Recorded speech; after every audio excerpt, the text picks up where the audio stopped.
Hello everyone, good day.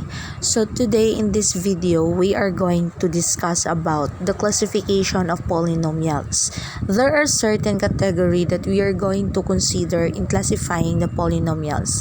In this video, we are going to discuss the classification of polynomials according to its number of terms. So, according to number of terms.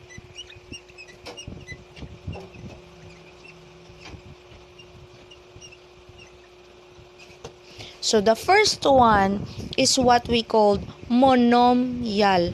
When you say monomial, so from the word mono meaning one. One mono, one term only. Example, you have there 2x. So, monomial, nag-iisa. Walay kauban, walay pakapin. So, that's it. Number 2 is what we call binomial. From the word again, bi, meaning duha, by, two terms. So, naan na siya partner. Sana all na partner. Example, 2x plus y. So, 1, 2. Duha na siya ka term. 2x ang 1. Ang ikaduha kay si y. So, binomial. Another is, number 3 is this what we call The third one is what we call the trinomial. From the word tri, meaning trio, tri, or that means 3 terms. Tolo. Triangle na mo. Sana all. Pero sorry ka na lang. Example, 3x squared plus 2x plus y. Diba? Y. Di ka move on ani algebra. Kaya na-adyo din mong x o y. Isa ba? So, 3x squared, una nga term, 2x, ikaduha, and y, muna ikatulo ni mo nga term. Ang ikaupat is si quadrinomial. Quadrinomial. Balik, ma'am. Quadri or quad, naa sa word nga quad, meaning 4. 4 terms. So, upat na. So, example, you have there 3x cubed plus 2x squared plus x plus 1. So, upat na. 1, 2, 3, 4. So, upat na ka-terms. So, muna na gitawag og quadrinomial. Another term for this is the polynomial itself, because when you say polynomial, poly means many.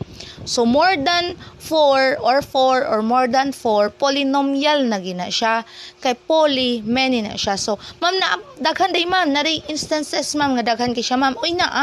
Example, you have there 5x to the 4th plus 3x cubed plus 2x squared plus y plus 1. Diba daghan?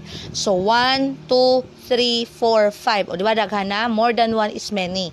So, polynomial na gina siyang matawag yapon. So, naay instances nga daghan ang terms nga mogawas sa polynomial. Dili lang kay 1, 2, 3, 4 naagyud na siya moabot nga 5 because nagdepende po na siya kung sa imuha nga mga exponent or sa iyaha nga power, as in power, dili kili power. So, examples of types of polynomials according to terms. So, let us have number 1. So, example, you have 3x. So, unsa man ni? Usara man ni kabuok. So, of course, monomial. Okay, one term raman. Another, number 2, you have 3x squared plus 2y minus 1. So, pila man na kabuok ron? So, 1, 2, 3. Tulo ka term. So, therefore, that is a trinomial. Kay tulo man, trinomial. Another, number 3, you have 2x plus 4. So, pila man na? 1, 2. Duhara man. So, that is binomial. Another, number 4, you have 5x cubed plus 2x squared plus y plus 4. Ay, minus na lang. Sige, balik ng plus. So, 1, 2, 3, 4. Upat. So, quadrinomial. Kaya nga nung na-quadrinomial man. Because, upat man kabuok iyahang term. And the word quad meaning 4. You have duha, bi meaning duha, tri meaning tulo, mono meaning one.